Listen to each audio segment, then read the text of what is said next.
2019 में जो कुंभ में थे वहाँ जी। पे वो एसपी शायद सोशल मीडिया या कुछ थे और उन्होंने मुझे वहाँ बुलाया और वहाँ बुलाकर उन्होंने मेरी होटल में बुकिंग कराई और बोला रिसर्च वर्क कराएंगे और उसी वक्त उन्होंने मेरा वहाँ पे यौन शोषण किया। मैं प्रेग्नेंट हुई इनके वजह से, तो फिर इन्होंने अबॉर्शन करवाया धोखे से जबरदस्ती ले जाके। डीजीपी ऑफिस कंप्लेन किया, एफआईआर की भी डिमांड की, बाद में एफआईआर मेरी नहीं लिखी गई।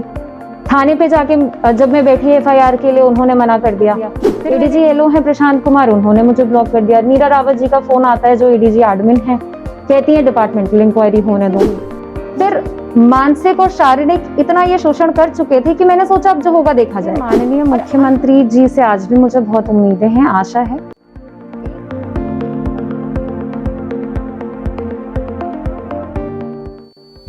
दोस्तों, उत्तर प्रदेश में योगी आदित्यनाथ जो उत्तर प्रदेश के मुख्यमंत्री हैं, उनकी सरकार अक्सर जीरो टॉलरेंस की बात करती है और पूरे देश में ये माना जाता है कि योगी आदित्यनाथ बतौर मुख्यमंत्री उत्तर प्रदेश की कानून व्यवस्था को लेकर बहुत गंभीर रहते हैं, अपराध और अपराधियों के खिलाफ कार्रवाई को लेकर गंभीर रहते हैं और महिला सुरक्षा, बेटियों की सुरक्षा, उसको भी सरकार ने अपना एक प्रमुख एजेंडा बनाया है और उसको प्रस्तुत भी किया है। उत्तर प्रदेश के सभी थानों पर स्पेशल डेस्क बनाई गई है, महिला हेल्पलाइन, महिला हेल्प डेस्क बनाई गई है, तमाम पिंक पुलिस बूथ बनाए गए हैं लखनऊ में जहाँ जहाँ, जो ये दर्शाते हैं कि पुलिस ये संदेश देना चाहती है कि महिलाओं की सुरक्षा के लिए, बेटियों की सुरक्षा के लिए पुलिस बहुत गंभीर है। लेकिन इसी बीच उत्तर प्रदेश की राजधानी लखनऊ से एक इतना गंभीर मामला सामने आता है जो सरकार की इस साख पर एक सवाल खड़ा करता है, सरकार की मंशा पर एक बड़ा प्रश्न चिन्ह लगाता है। लखनऊ की एक बेटी पिछले 2 महीने से भी ज़्यादा समय से संघर्ष कर रही है इंसाफ के लिए। उत्तर प्रदेश पुलिस के एक वरिष्ठ अधिकारी, एडिशनल एसपी रैंक के एक अधिकारी पर आरोप है कि उसने लखनऊ की एक बेटी का यौन शोषण किया, लगातार कई वर्षों तक यौन शोषण किया और जब वो बेटी इंसाफ की लड़ाई लड़ रही है तो उसे धमकियां मिल रही हैं, उसके परिवार को परेशान किया जा रहा है। हमारे साथ वो पीड़िता इस समय मौजूद हैं और हम चाहेंगे कि वो खुद आपको इस घटना से जुड़ी सारी सच्चाई बताएं।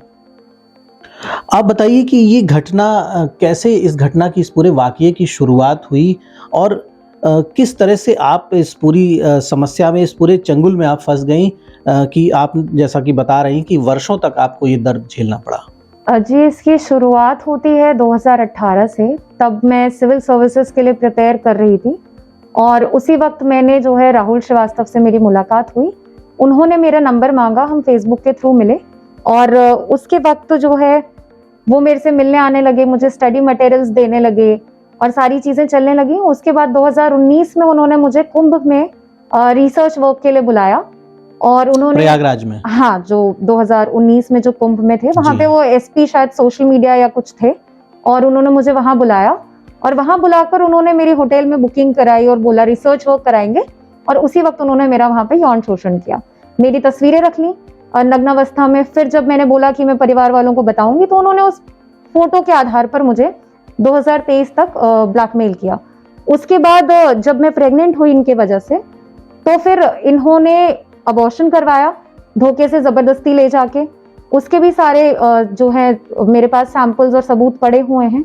मैंने इनके ऊपर फिर अगेंस्ट जब और कार्यवाही करने की कोशिश की, मैंने बोला कि अब मैं आपकी कंप्लेन करूंगी, तो इन्होंने मेरे पेरेंट्स को अप्रोच किया, घर पे डराया धमकाया, कॉल किया कि अब आप कोई भी अगेंस्ट मेरे केस ना करें क्योंकि मैं तो इस पद पे हूँ, आपकी एफआईआर नहीं लिखी जाएगी, कुछ नहीं होगा।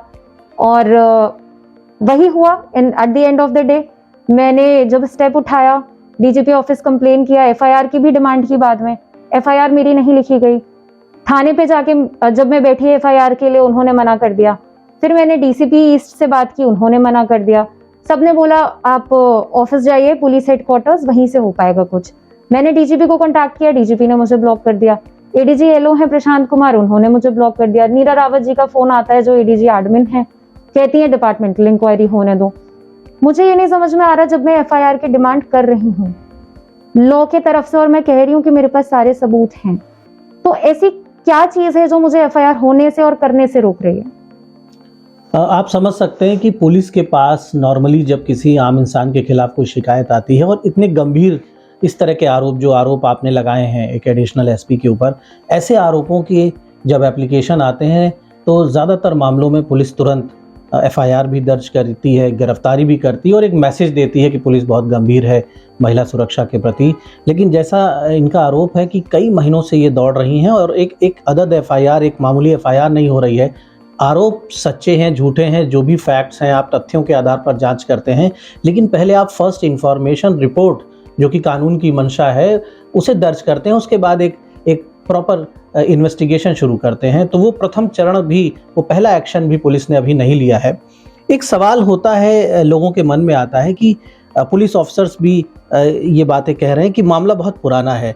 तो ये मामला इतने दिनों तक चलता रहा, बीच में क्या हुआ, किन्हीं कारणों से आपने कंप्लेंट नहीं की, क्यों नहीं कंप्लेंट की, ये एक प्रश्न है बीच में। जी, जैसा कि मैंने बताया कि 2018 से मामला था, मैं इनसे जुड़ी, मैं यूपीएससी की तैयारी करा रही थी। इन्होंने मुझे भरोसा दिलाया था। हालांकि जब भी बच्चे यूपीएससी की तैयारी करते हैं वो किसी ना किसी से जुड़ते हैं, तो मैंने इन्हें पिता समान समझ के, भाई समान समझ के मैं इनसे जुड़ी। इन्होंने मेरी मदद करनी चालू की, स्टडी मटेरियल्स देने के बहाने आते थे। लेकिन जो इन्होंने 2019 पहले कभी घर भी आए आपके? नहीं, घर कभी नहीं आए। मेरे माता पिता से आज तक कोई बातचीत नहीं है। मेरे माता पिता इन्हें जानते भी नहीं है, ना कभी मुलाकात हुई है। उसके बाद इन्होंने जो 2000 अच्छा, ये कौन है, इनका पूरा कैसे इनसे परिचय हुआ और क्या कर रहे हैं, वर्तमान में क्या कर रहे हैं, और इनका पूरा इंट्रोडक्शन कैसे आपको मिला, मैं चाहता हूँ ये भी आप शेयर करें।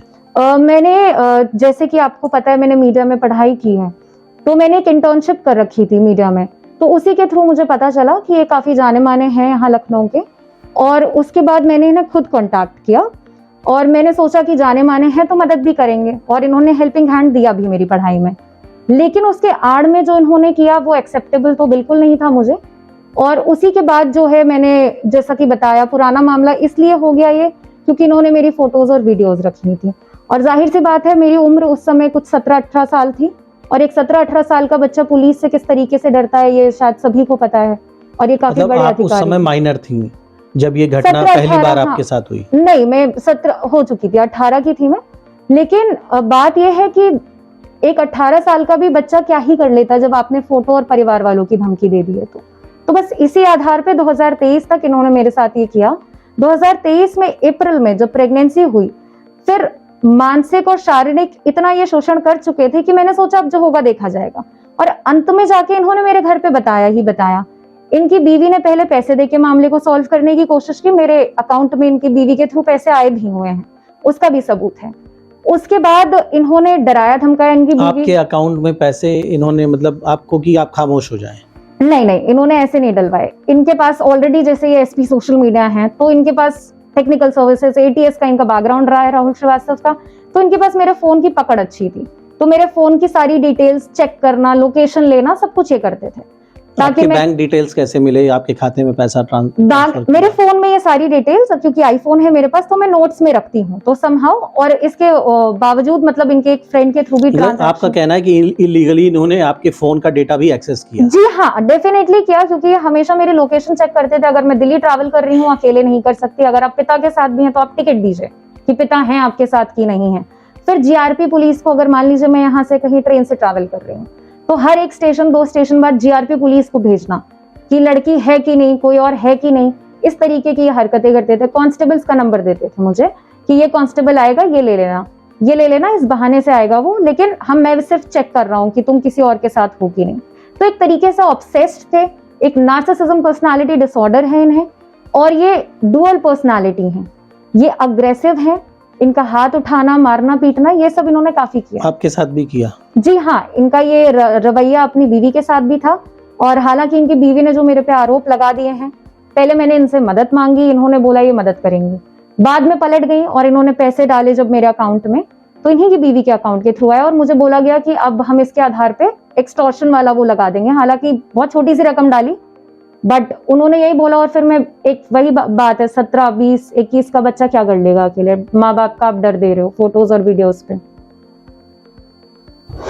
पुलिस के अफसरों से आपको किस तरह का रिस्पांस मिला, और जो एक मन में आपके था कि उत्तर प्रदेश में योगी जी मुख्यमंत्री हैं और योगी जी की सरकार है, ये बात जब आपको लगा कि आपको पुलिस के पास मदद के लिए जाना चाहिए, तो कैसा, पहले आपको कैसा यकीन था और अल्टीमेट रिजल्ट क्या रहा? देखिए, माननीय मुख्यमंत्री जी से आज भी मुझे बहुत उम्मीदें हैं, आशा है।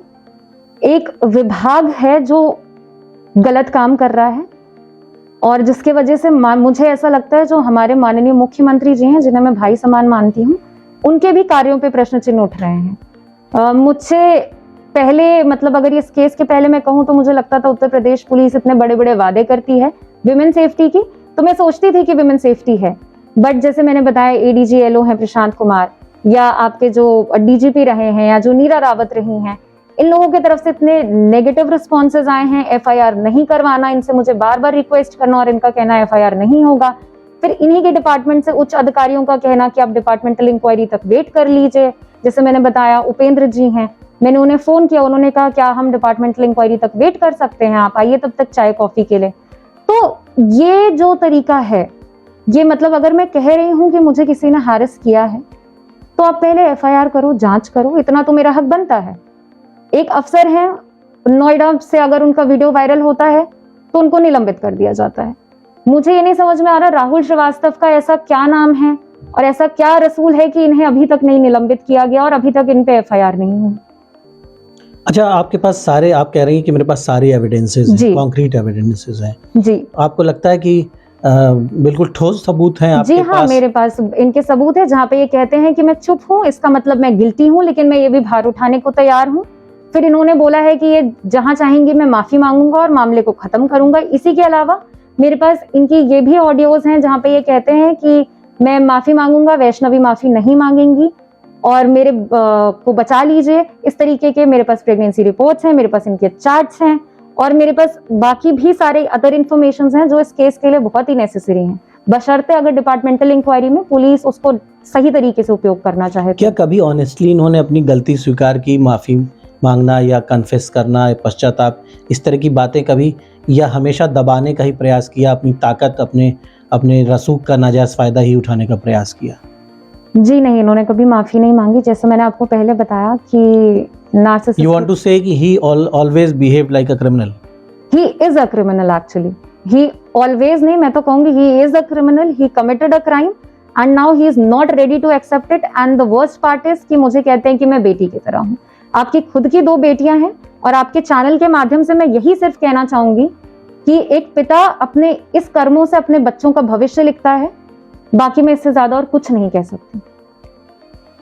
तो बेहद गंभीर ये विषय है और बड़े गंभीर, बड़े पीड़ादायक ये तथ्य सामने आ रहे हैं। और उत्तर प्रदेश पुलिस की जो गरिमा है, जो प्रतिष्ठा है, योगी सरकार ने पुलिस के दम पर एक राजनीतिक प्रतिष्ठा भी हासिल की कि उत्तर प्रदेश में जीरो टॉलरेंस है, लॉ एंड ऑर्डर को लेकर गंभीरता बरती जाती है। ज़रूर जो वरिष्ठ अधिकारी हैं उन्हें देखना चाहिए इस पूरे मामले को, सरकार को देखना चाहिए। और एक पुलिस अधिकारी, अगर एक माना जाए कि एक लड़की जिसकी उम्र कम थी वो आपके पास मदद मांगने आई, तो वहाँ पर एक दायित्व तो होना चाहिए था संरक्षक का। लेकिन अपनी वर्दी की मर्यादा भूलकर अगर कोई इस तरह से ऐसे इस दायरे पर उतर जाता है कि इतने गंभीर आरोप उसके ऊपर लगते हैं, तो निश्चित तौर पर पूरे विभाग को आत्मचिंतन करने की ज़रूरत है और सरकार को भी ज़रूरत है कि वो अपने गिरेबान में झांके और देखें कि क्यों एक बेटी को इंसाफ के लिए इतना लंबा संघर्ष करना पड़ रहा है। द इंडियन ओपिनियन के लिए लखनऊ से दीपक मिश्रा।